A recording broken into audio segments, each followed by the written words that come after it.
ನಮಸ್ಕಾರ. ಗೌರಿ ಶಕ್ಕಿ ಸ್ಟುಡಿಯೋದ ವಿಶೇಷ ಕಾರ್ಯಕ್ರಮ ಗ್ಯಾಸ್ ಜ್ಞಾನ್ಗೆ ಸ್ವಾಗತ.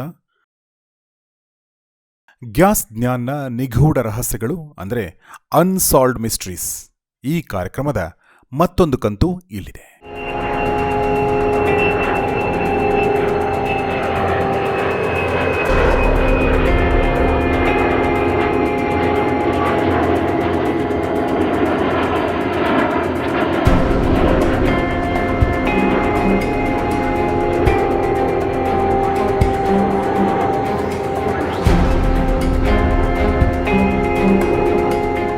ಅಂದು ನವೆಂಬರ್ 24, 1971 ಬುಧವಾರ, ಅಂದರೆ ಸರಿಯಾಗಿ 50 ವರ್ಷಗಳ ಹಿಂದೆ.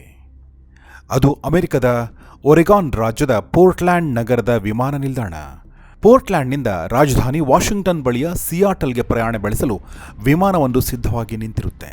ಆ ವಿಮಾನದ ಹೆಸರು ನಾರ್ತ್ ವೆಸ್ಟ್ ಏರ್ಲೈನ್ಸ್ ಫ್ಲೈಟ್ 305. ಪೋರ್ಟ್ಲ್ಯಾಂಡ್ನಿಂದ ಸಿಯಾಟಲ್ಗೆ ಕೇವಲ 30 ನಿಮಿಷಗಳ ಪ್ರಯಾಣ. ಪ್ರಯಾಣಿಕರೆಲ್ಲ ತಮ್ಮ ಸೀಟ್ಗಳಲ್ಲಿ ಕುಳಿತು ವಿಮಾನ ಟೇಕ್ ಆಫ್ ಆಗುವುದನ್ನೇ ಕಾಯುತ್ತಿದ್ದಾರೆ. ಆಗ ವಿಮಾನಕ್ಕೆ ಬಿಳಿ ಶರ್ಟು, ಕಪ್ಪು ಟೈ, ಬಿಸ್ನೆಸ್ ಸೂಟ್, ಅದರ ಮೇಲೊಂದು ಕಪ್ಪು ರೈನ್ಕೋಟ್, ಕಣ್ಣಿಗೆ ಕಪ್ಪು ಕನ್ನಡಕ ಧರಿಸಿ ಟಿಪ್ ಟಾಪ್ ಆಗಿ ರೆಡಿಯಾದ ಮಧ್ಯವಯಸ್ಕನೊಬ್ಬ ಕೈಯಲ್ಲೊಂದು ಬ್ರೀಫ್ ಕೇಸ್ ಹಿಡಿದುಕೊಂಡು ವಿಮಾನವನ್ನು ಪ್ರವೇಶಿಸುತ್ತಾನೆ. ಕೊನೆಯ ಸಾಲಿನ ತನ್ನ ಸೀಟ್ನಲ್ಲಿ ಕುಳಿತು ಸಿಗರೇಟನ್ನು ತುಟಿಗಿಡುತ್ತಾನೆ. ನಂತರ ವಿನಮ್ರನಾಗಿಯೇ ವಿಮಾನದ ಸಹಾಯಕರಿಗೆ ತನಗೆ ವಿಸ್ಕಿ ಮತ್ತು ಸೋಡಾ ಬೇಕೆಂದು ಕೇಳಿ ಹಣ ಕೊಟ್ಟು ಪಡೆದುಕೊಳ್ಳುತ್ತಾನೆ. ವಿಮಾನ ನಿಧಾನವಾಗಿ ಗಗನಕ್ಕೇರುತ್ತದೆ.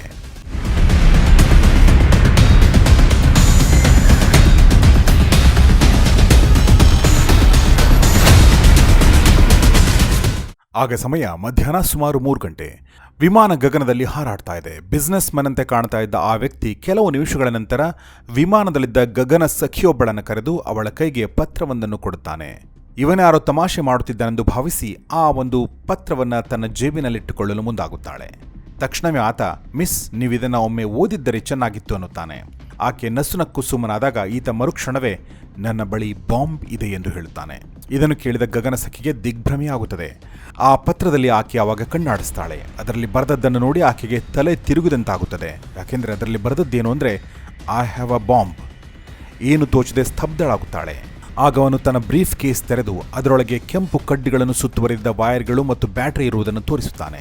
ನಂತರ ನಕ್ಕು, ನಾನು ಹೇಳುವುದನ್ನೆಲ್ಲ ಬರೆದುಕೊಂಡು ತಕ್ಷಣ ನಿನ್ನ ಕ್ಯಾಪ್ಟನ್ಗೆ ಇದನ್ನು ತಲುಪಿಸು ಎಂದು ಆದೇಶ ನೀಡುತ್ತಾನೆ.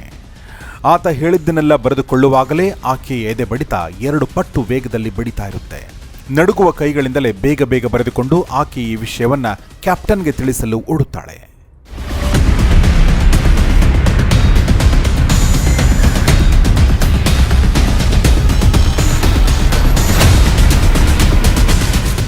ಸುಮ್ಮನೆ ಒಂದ್ಸಲ ಊಹೆ ಮಾಡ್ಕೊಳ್ಳಿ. ಗಗನದಲ್ಲಿ ಹಾರುತ್ತಿರುವ ವಿಮಾನದಲ್ಲಿ ಪ್ರಯಾಣಿಕರ ಮಧ್ಯೆ ಹೀಗೆ ಜೀವ ತೆಗೆಯುವ ಕ್ರಿಮಿನಲ್ ಇದ್ದಾನೆ ಎಂದರೆ ಹೇಗಿರಬೇಡ ಅಲ್ಲಿನ ಸ್ಥಿತಿ. ಅದೃಷ್ಟವಶಾತ್ ಅಲ್ಲಿನ ಜನರಿಗೆ ಬಾಂಬರ್ ತಮ್ಮ ಜೊತೆಗೆ ಇರುವುದು ಇನ್ನೂ ತಿಳಿದಿಲ್ಲ. ಕೇವಲ ಗಗನ ಸಖಿಗೆ ಮತ್ತು ಅಲ್ಲಿಯ ಸಿಬ್ಬಂದಿಗೆ ಮಾತ್ರ ತಿಳಿದಿದೆ. ಆಕೆ ವಿಮಾನದ ಕಾಕ್ಪಿಟ್ನಲ್ಲಿ ನೆರೆದಿದ್ದ ಪೈಲಟ್, ಕೋ ಪೈಲಟ್ ಮತ್ತು ಮುಖ್ಯವಾಗಿ ಕ್ಯಾಪ್ಟನ್ ಎಲ್ಲರಿಗೂ ಈ ವ್ಯಕ್ತಿಯ ಬಗ್ಗೆ ಮತ್ತು ಬಾಂಬ್ ಇರುವುದರ ಬಗ್ಗೆ ಮತ್ತು ತಾನು ಬರೆದುಕೊಂಡ ಆತನ ಬೇಡಿಕೆಗಳ ಬಗ್ಗೆ ಓದಿ ಹೇಳುತ್ತಾಳೆ. ಆ ಬೇಡಿಕೆಗಳನ್ನು ಓದಿ ಅಲ್ಲಿ ಇರುವವರಿಗೆಲ್ಲ ದಿಕ್ಕೆ ತೋಚದಂಥ ಸ್ಥಿತಿ. ಅಷ್ಟಕ್ಕೂ ಅವನ ಬೇಡಿಕೆಗಳು ಏನಿದ್ದವು? ಗಗನ ಸಖಿಗೆ ಅವನು ಏನನ್ನೂ ಹೇಳಿ ಬರೆಸಿದ್ದ. ಬಾಂಬ್ ಇಟ್ಟುಕೊಂಡು ವಿಮಾನ ಹತ್ತಿದ ಆತನ ಉದ್ದೇಶವಾದರೂ ಏನು? ಹೇಳ್ತೀವಿ ನೋಡಿ. ಸಿಯಾಟಲ್ ನಿಲ್ದಾಣದಲ್ಲಿ ವಿಮಾನ ಇಳಿದ ಕೂಡಲೇ $2 ಲಕ್ಷ ನಗದನ್ನು ತನ್ನ ಕೈಗಿಡಬೇಕು. ಜೊತೆಗೆ 4 ಪ್ಯಾರಾಶೂಟ್ಗಳನ್ನ ಕೊಡಬೇಕು. ಸಿಯಾಟಲ್ ನಿಲ್ದಾಣದಲ್ಲಿ ವಿಮಾನಕ್ಕೆ ಇಂಧನ ತುಂಬಿಸುವ ಗಾಡಿ ಸಿದ್ಧವಾಗಿ ನಿಂತಿರಬೇಕು. ಇದಿಷ್ಟು ಮಾಹಿತಿಯನ್ನು ನಿಮ್ಮ ಅಧಿಕಾರಿಗಳಿಗೆ ತಿಳಿಸಿ. ಅವರು ಇದಕ್ಕೆ ಒಪ್ಪುವವರೆಗೂ ಈ ವಿಮಾನ ಕೆಳಗೆ ಇಳಿಯುವಂತಿಲ್ಲ. ಇಷ್ಟು ವ್ಯವಸ್ಥೆ ಆದರೆ ಮಾತ್ರ ಇಲ್ಲಿನ ಪ್ರಯಾಣಿಕರನ್ನು ಬಿಡುಗಡೆ ಮಾಡುತ್ತೇನೆ. ಇಲ್ಲದಿದ್ದರೆ ಫ್ಲೈಟ್ನಲ್ಲಿ ಇರುವವರು ಯಾರೂ ಉಳಿಯುವುದಿಲ್ಲ. ಪೊಲೀಸ್ ಗಿಲೀಸ್ ಎಂದು ತರಲೆ ಮಾಡಿದರೆ ಹುಷಾರ್. ಫ್ಲೈಟ್ ನನ್ನ ವಶದಲ್ಲಿದೆ. ನಿಮ್ಮ ಪ್ರಾಣ ಪಕ್ಷಿ ಹಾರಲು 1 ಸೆಕೆಂಡ್ ಸಾಕು. No funny stuff or I will do the job ಎಂದು ಕಟುವಾಗಿ ಎಚ್ಚರಿಕೆ ನೀಡಿರುತ್ತಾನೆ. ಈ ವಿಷಯ ಕ್ಯಾಪ್ಟನ್ ಅನ್ನು ತಬ್ಬಿಬ್ಬುಗೊಳಿಸುತ್ತದೆ. ಇದು ಜನರ ಜೀವನದ ಪ್ರಶ್ನೆ. ಈ ಕೇಳಿ ಏನು ಮಾಡಲು ಕೂಡ ಸಿದ್ಧ ಎಂದರಿತ ಕ್ಯಾಪ್ಟನ್ ತನ್ನ ಸಿಬ್ಬಂದಿಗೆ ಧೈರ್ಯ ಹೇಳಿ ಫ್ಲೈಟ್ ನಿಧಾನಕ್ಕೆ ಚಾಲನೆಯಲ್ಲಿ ಇರಲಿ ಎಂದು ತಿಳಿಸಿ ಸಿಯಾಟಲ್ ವಿಮಾನ ನಿಲ್ದಾಣದ ಸಿಬ್ಬಂದಿಗೆ ತತ್ಕ್ಷಣ ಮಾಹಿತಿ ರವಾನಿಸುತ್ತಾನೆ. ಏರ್ಪೋರ್ಟ್ನ ಅಧಿಕಾರಿಗಳು ಈ ಅನಿರೀಕ್ಷಿತ ಸುದ್ದಿಯಿಂದ ಆತಂಕಕ್ಕೊಳಗಾಗುತ್ತಾರೆ. ಒಬ್ಬ ಕ್ರಿಮಿನಲ್ ಹೀಗೆ ಸುಲಭವಾಗಿ ವಿಮಾನ ಹೊಕ್ಕುವಷ್ಟು ನಮ್ಮ ಭದ್ರತೆ ದುರ್ಬಲವಾಗಿದೆಯೇ? ಇದೆಲ್ಲ ಹೇಗಾಯಿತು ಎಂದು ಅವರಿಗೆ ತಲೆಕೆಟ್ಟು ಹೋಗುತ್ತದೆ. ಪ್ರಯಾಣಿಕರನ್ನು ಹೇಗಾದರೂ ರಕ್ಷಣೆ ಮಾಡಲೇಬೇಕೆಂದು ಬೇರೆ ದಾರಿಯಿಲ್ಲದೆ ಅವನು ಹೇಳಿದ ಅಷ್ಟು ವ್ಯವಸ್ಥೆ ಆಗುವಂತೆ ನೋಡಿಕೊಂಡು ಕ್ಯಾಪ್ಟನ್ಗೆ ಎಲ್ಲ ಸಿದ್ಧ ಇದೆ, ನೀವು ಎಚ್ಚರಿಕೆ, ಅವನ ಬೇಡಿಕೆಗಳಿಗೆ ಒಪ್ಪಿಗೆ ಇದೆ ಎಂದು ತಿಳಿಸಿ ಜನರನ್ನು ಪ್ರಾಣಾಪಾಯದಿಂದ ರಕ್ಷಿಸಿ ಎಂಬ ಮಾಹಿತಿ ರವಾನಿಸುತ್ತಾರೆ. ಕ್ಯಾಪ್ಟನ್ ನಿರಾಳನಾಗುತ್ತಾನೆ. ಬಾಂಬರ್ಗೆ ಮಾಹಿತಿ ತಲುಪಿಸಲು ತನ್ನ ಸಹಾಯಕರನ್ನು ಕಳಿಸುತ್ತಾನೆ. ಇನ್ನೊಂದೆಡೆ ಇತ್ತ ವಿಮಾನದಲ್ಲಿ ಏನಾಗುತ್ತಿದೆ ಎಂಬ ಪರಿವಿಲ್ಲದೆ ಅಲ್ಲಿನ ಪ್ರಯಾಣಿಕರು ಗೊಂದಲಕ್ಕೊಳಗಾಗುತ್ತಾರೆ. ಎಷ್ಟು ಹೊತ್ತಾದರೂ ವಿಮಾನ ಕೆಳಗೆ ಏಕೆ ಇಳಿಯುತ್ತಿಲ್ಲ? ಏನಾದರೂ ತಾಂತ್ರಿಕ ತೊಂದರೆಗಳಾಗಿರಬಹುದಾ ಅಥವಾ ಬೇರೆ ಏನಾದರೂ ಅಪಾಯ ಒದಗಿರಬಹುದಾ ಎಂದು ಏನೂ ತೋಚದೆ ತಮ್ಮಲ್ಲೇ ಶುರುವಾದ ಗುಸುಗುಸುವಿನಿಂದ ವಿಮಾನದಲ್ಲಿ ವಿಚಿತ್ರ ಗದ್ದಲ ಸೃಷ್ಟಿಯಾಗುತ್ತದೆ.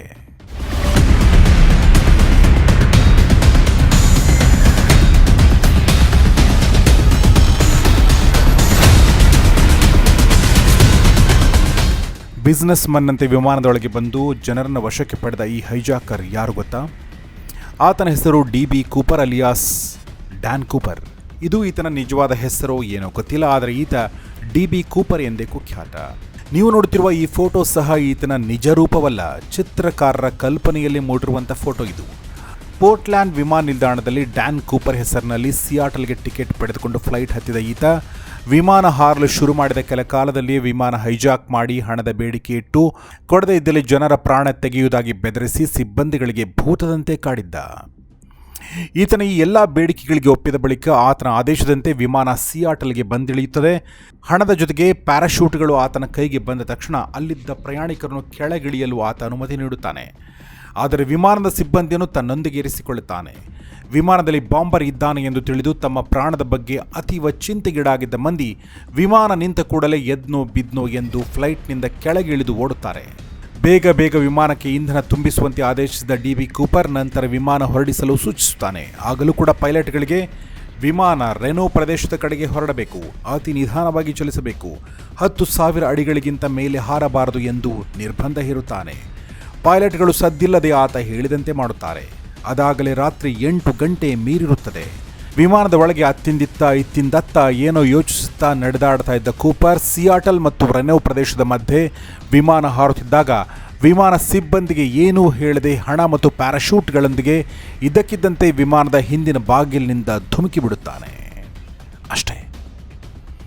ಅನಂತರ ಡಿ.ಬಿ. ಕೂಪರ್ ಎಂದೂ ಪತ್ತೆಯಾಗಿಲ್ಲ, ಯಾರ ಕೈಗೂ ಸಿಕ್ಕಿಲ್ಲ. ಅಷ್ಟೆಲ್ಲ ಸಂಚು ಮಾಡಿ ಆತ ಪಡೆದುಕೊಂಡ ಹಣ ಕೂಡ ಎಲ್ಲೂ ಬಳಕೆಯಾಗಿಲ್ಲ, ಪ್ಯಾರಾಶೂಟ್ ಸಹ ಪತ್ತೆಯಾಗಿಲ್ಲ.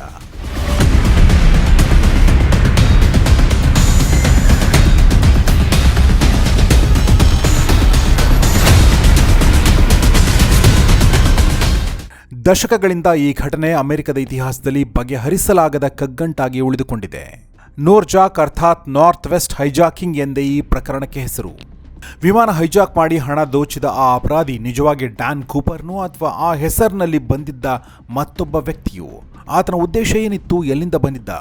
ಹೀಗೆ ಅನೇಕ ಪ್ರಶ್ನೆಗಳನ್ನು ಮುಂದಿಟ್ಟುಕೊಂಡು ತನಿಖೆ ಚುರುಕುಗೊಳಿಸಿದ ಅಮೆರಿಕದ FBI ಈ ಪ್ರಕರಣದ ಕುರಿತು ಹಲವು ಮಾಹಿತಿಗಳನ್ನು ಕಲೆ ಹಾಕಿದೆ. ಅವುಗಳಲ್ಲಿ ಮುಖ್ಯವಾದ 2 ಅಂಶಗಳು ಇಲ್ಲಿವೆ. ಮೊದಲನೇದಾಗಿ, ಘಟನೆಯ ನಂತರ ಆ ದಿನ ವಿಮಾನದ ಒಳಹೊಕ್ಕು ಪರೀಕ್ಷೆ ಮಾಡಿದ ತನಿಖಾಧಿಕಾರಿಗಳಿಗೆ ಆತನ ಕಪ್ಪು ಟೈ ಸಿಕ್ಕಿರುತ್ತದೆ. ಆ ಟೈನಲ್ಲಿ ಸಿಕ್ಕ DNA ಗುರುತುಗಳು ಅವರಿಗೆ ಬಹಳಷ್ಟು ಸಹಾಯಕವಾಗುತ್ತವೆ. ಘಟನೆ ನಡೆದ ಮೊದಲ 5 ವರ್ಷಗಳಲ್ಲಿ FBI ಸುಮಾರು 800 ಶಂಕಿತರನ್ನು ಪತ್ತೆ ಹಚ್ಚಿತು. ಆದರೆ ಅವರ್ಯಾರೂ ಕೂಡ ಈ ಸಂಚಿನ ಹಿಂದಿಲ್ಲ ಎಂದು ತಿಳಿದು ಬಂತು. ಎರಡನೇದಾಗಿ, ಡಿ.ಬಿ. ಕೂಪರ್ $2 ಲಕ್ಷ ಹಣ ಕೇಳುವಾಗ ಅಷ್ಟು ಹಣ $20 ನೋಟುಗಳ ಕಟ್ಟುಗಳೇ ಆಗಿರಬೇಕು ಎಂದು ಹೇಳಿದ್ದನಂತೆ. FBI ಅವುಗಳ ಸೀರಿಯಲ್ ನಂಬರ್ಗಳನ್ನು ಕೂಡ ಬಿಡುಗಡೆ ಮಾಡಿತ್ತು. ಆಕಸ್ಮಿಕ ಎಂಬಂತೆ ಈ ಘಟನೆ ನಡೆದ ಸರಿಯಾಗಿ 9 ವರ್ಷಗಳ ಬಳಿಕ 1980ನೇ ಇಸ್ವಿಯಲ್ಲಿ ತನ್ನ ತಂದೆಯ ಜೊತೆಗೆ ಟೀನಾ ಬಾರ್ ಸಮುದ್ರ ತೀರಕ್ಕೆ ಬಂದಿದ್ದ ಒಬ್ಬ ಚಿಕ್ಕ ಹುಡುಗನಿಗೆ ಒಂದು ಚೀಲದಲ್ಲಿ ಒಂದಷ್ಟು ನೋಟುಗಳ ಕಂತೆಗಳು ಸಿಕ್ಕಿದ್ದವು. ಅವು ಬಹುತೇಕ ಹಳತ್ತಾದ, ಸುಟ್ಟ, ಹರಿದ ಸ್ಥಿತಿಯಲ್ಲಿದ್ದವು. ಅದನ್ನು ಪೊಲೀಸರಿಗೆ ಒಪ್ಪಿಸಿ ತನಿಖಾ ತಂಡ ಪರೀಕ್ಷೆ ಮಾಡಿದಾಗ ತಿಳಿದು ಬಂದದ್ದೇನೆಂದರೆ, ಡಿ.ಬಿ. ಕೂಪರ್ ಬಳಿ ಇದ್ದ ಹಣದ ಸೀರಿಯಲ್ ನಂಬರ್ಗಳನ್ನು ಹೋಲುವ ಕೆಲವು ನೋಟುಗಳು ಇವು ಎಂದು ಗೊತ್ತಾಯಿತು. ಆಗ ಸಿಕ್ಕ ಹಣ ಸುಮಾರು $5,800ನಷ್ಟು. ಆ ಬೀಚ್ನ ಬಳಿ ಡಿ.ಬಿ. ಕೂಪರ್ನ ಬಗ್ಗೆ ಏನಾದರೂ ಬೇರೆ ಸುಳಿವು ಸಿಗಬಹುದಾ ಎಂದು ತನಿಖಾ ತಂಡ ಹಲವಾರು ದಿನಗಳ ಕಾಲ ತಡಕಾಡಿತು. ಆದರೂ ಕೂಡ ಯಾವುದೇ ಸುಳಿವು ಸಿಗಲಿಲ್ಲ. ಆದರೆ ಈ ನೋಟುಗಳು ಇಲ್ಲಿ ಪತ್ತೆಯಾಗಿವೆ ಎಂದ ಮೇಲೆ ವಿಮಾನದಿಂದ ಅವನು ಪ್ಯಾರಾಶೂಟ್ ಬಳಸಿ ಧುಮುಕುವ ವೇಳೆ ಎಡವಟ್ಟಾಗಿ ಹಣದ ಚೀಲ ಕೈನಿಂದ ಜಾರಿ ನೋಟುಗಳು ಚೆಲ್ಲಾಪಿಲ್ಲಿ ಆಗಿರಬಹುದು. ಇದಿಷ್ಟು ಇಲ್ಲಿ ದೊರಕಿದೆ, ಮಿಕ್ಕದ್ದು ಸಮುದ್ರದ ಪಾಲಾಗಿರಬಹುದು. ಹಾಗಾಗಿ ಆತನ ಹಣ ಎಲ್ಲೂ ಬಳಕೆಯಾಗಿಲ್ಲ ಮತ್ತು ಆತ ಕೂಡ ಸಮುದ್ರದ ಪಾಲಾಗಿರಬಹುದು ಅಥವಾ ದಟ್ಟ ಕಾಡಿನ ಮಧ್ಯೆ ಸಿಲುಕಿ ಸಾವನ್ನಪ್ಪಿರಬಹುದು ಎಂದು ಕೆಲವರು ಊಹಿಸಿದ್ದಾರೆ. ಇನ್ನು ಕೆಲವರು ಈತ ಯಾರೋ ನುರಿತ ಪ್ಯಾರಾಟ್ರೂಪರ್ ಆಗಿರಬೇಕು, ಹೀಗಾಗಿಯೇ ಪ್ಯಾರಾಶೂಟ್ ಕೇಳಿ ಅದರ ಸಹಾಯವನ್ನು ತಪ್ಪಿಸಿಕೊಂಡು ತಲೆಮರೆಸಿಕೊಂಡಿದ್ದಾನೆ ಎಂದು ವಾದಿಸುತ್ತಾರೆ.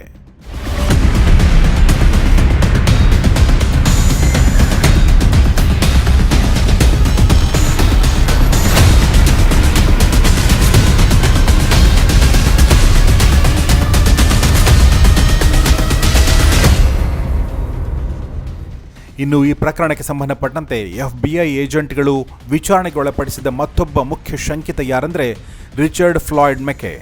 DB ಕೂಪರ್ನ ಘಟನೆ ನಡೆದ ಕೆಲವು ತಿಂಗಳ ಬಳಿಕ ಅಂದರೆ 1972ರಲ್ಲಿಯೇ ಬಹುತೇಕ DB ಕೂಪರ್ ಮಾದರಿಯಲ್ಲಿಯೇ ಈ ರಿಚರ್ಡ್ ಫ್ಲಾಯ್ಡ್ ಮೆಕೆ ಕೂಡ ಫ್ಲೈಟ್ ಹೈಜಾಕ್ ಮಾಡಿದ್ದ. ಆದರೆ ಪೊಲೀಸರ ಕೈಗೆ ಸಿಕ್ಕಿಬಿದ್ದಿದ್ದ. ಜೈಲಿನಲ್ಲಿದ್ದಾಗ ಅಲ್ಲಿಂದ ತಪ್ಪಿಸಿಕೊಳ್ಳುವ ಸಂಚು ರೂಪಿಸಿದ ಫ್ಲಾಯ್ಡ್ ಮೆಕೆ ನಂತರ ಪೊಲೀಸರ ಗುಂಡಿಗೆ ಬಲಿಯಾಗುತ್ತಾನೆ. ರಿಚರ್ಡ್ ಫ್ಲಾಯ್ಡ್ ಮೇಕೆಗೂ ಚಿತ್ರ ಕಲಾವಿದರು ಬಿಡಿಸಿದ DB ಕೂಪರ್ನ ಚಿತ್ರಕ್ಕೂ ಬಹಳಷ್ಟು ಹೋಲಿಕೆ ಇತ್ತಂತೆ. ಹೀಗಾಗಿ ರಿಚರ್ಡ್ ಫ್ಲಾಯ್ಡ್ನೇ ಈ DB ಕೂಪರ್ ಇರಬಹುದೆಂಬ ಅನುಮಾನ ಉಂಟಾಯಿತು. ಆದರೆ ಘಟನೆಯ ದಿನ ವಿಮಾನ ಸಿಬ್ಬಂದಿಯನ್ನು ವಿಚಾರಣೆ ಮಾಡಿದ ಸಂದರ್ಭದಲ್ಲಿ DB ಕೂಪರ್ನ ವೇಷಭೂಷಣದ ಬಗ್ಗೆ, ನಡವಳಿಕೆಯ ಬಗ್ಗೆ ಸಿಕ್ಕ ಮಾಹಿತಿಗೂ ರಿಚರ್ಡ್ ಫ್ಲಾಯ್ಡ್ನ ನಡವಳಿಕೆಗೂ ವ್ಯತ್ಯಾಸ ಕಂಡುಬಂತು. ಹೀಗಾಗಿ ಅವನು ಬೇರೆ ಇವನು ಬೇರೆ ಎಂದು ಅಧಿಕಾರಿಗಳು ಸ್ಪಷ್ಟಪಡಿಸಿದರು. ಹೀಗೆ FBI ಏಜೆಂಟ್ನ ಬಲೆಗೆ ಹಲವು ಆರೋಪಿಗಳು ಸಿಕ್ಕಿದರೂ ಕೂಡ ಅವರು DB ಕೂಪರ್ ಆಗಿರಲಿಲ್ಲ. ಹಾಗಾದರೆ ಈ DB ಕೂಪರ್ ಎಲ್ಲಿಗೆ ಹೋದ? ಎಲ್ಲಿಂದ ಬಂದಿದ್ದ? ಹಣ ದೋಚಿ ನಂತರ ನಗರಕ್ಕೆ ಬಂದು ಓಡಾಡಿಕೊಂಡಿದ್ನ ಅಥವಾ ಹಣ ಪಡೆಯಲು ಮಾಡಿದ ಉಪಾಯ ಆತನ ಪ್ರಾಣಕ್ಕೆ ಕುತ್ತು ತಂತ? ಯಾವ ಪ್ರಶ್ನೆಗೂ ಉತ್ತರ ಸಿಕ್ಕಿಲ್ಲ. ಈ ಘಟನೆ ನಡೆದು ನವೆಂಬರ್ 24ಕ್ಕೆ ಸರಿಯಾಗಿ 50 ವರ್ಷಗಳು ತುಂಬುತ್ತವೆ. 5 ದಶಕಗಳಿಂದ ಈ DB ಕೂಪರ್ನ ಗುರುತು ಜಗತ್ತಿಗೆ ದಕ್ಕದೆ ಈ ಪ್ರಕರಣ ಮಾತ್ರ ನಿಗೂಢವಾಗಿ ಉಳಿದುಕೊಂಡಿದೆ. ಹೀಗಾಗಿ ಇಟ್ಸ್ ಅನ್ ಅನ್ಸಾಲ್ವ್ಡ್ ಮಿಸ್ಟ್ರಿ.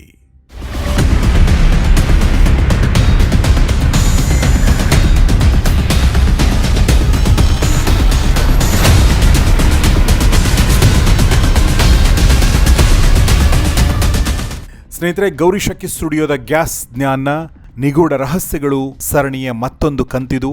ಈ ಕಂತು ನಿಮಗೆ ಇಷ್ಟ ಆಗಿದ್ದರೆ ಖಂಡಿತ ಅದನ್ನು ನಿಮ್ಮ ಸ್ನೇಹಿತರೊಂದಿಗೆ ಶೇರ್ ಮಾಡಿ, ಕಮೆಂಟ್ ಮಾಡಿ, ಲೈಕ್ ಮಾಡಿ ಮತ್ತು ಈ ಚಾನಲ್ನ ಸಬ್ಸ್ಕ್ರೈಬ್ ಮಾಡದಿದ್ದರೆ ಸಬ್ಸ್ಕ್ರೈಬ್ ಮಾಡಿ. ಗೌರಿ ಶಕ್ಕಿ ಸ್ಟುಡಿಯೋ ಒಂದಷ್ಟು ಒಳ್ಳೆ ಕೆಲಸ ಮಾಡ್ತಾ ಇದೆ, ಒಂದಷ್ಟು ಒಳ್ಳೆ ವಿಚಾರಗಳನ್ನ ತಿಳಿಸ್ತಾ ಇದೆ ಅಂತ ನಿಮಗನ್ಸಿದರೆ ನೀವು ಜಾಯಿನ್ ಬಟನ್ ಮೂಲಕ ನಮಗೆ ಸಪೋರ್ಟ್ ಕೂಡ ಮಾಡಬಹುದು. ನೋಡ್ತಾ ಇರಿ ಗೌರಿ ಶಕ್ಕಿ ಸ್ಟುಡಿಯೋ, ನೋಡ್ತಾ ಇರಿ ಗ್ಯಾಸ್ ಜ್ಞಾನ್ ಸರಣಿ. ನಮಸ್ಕಾರ.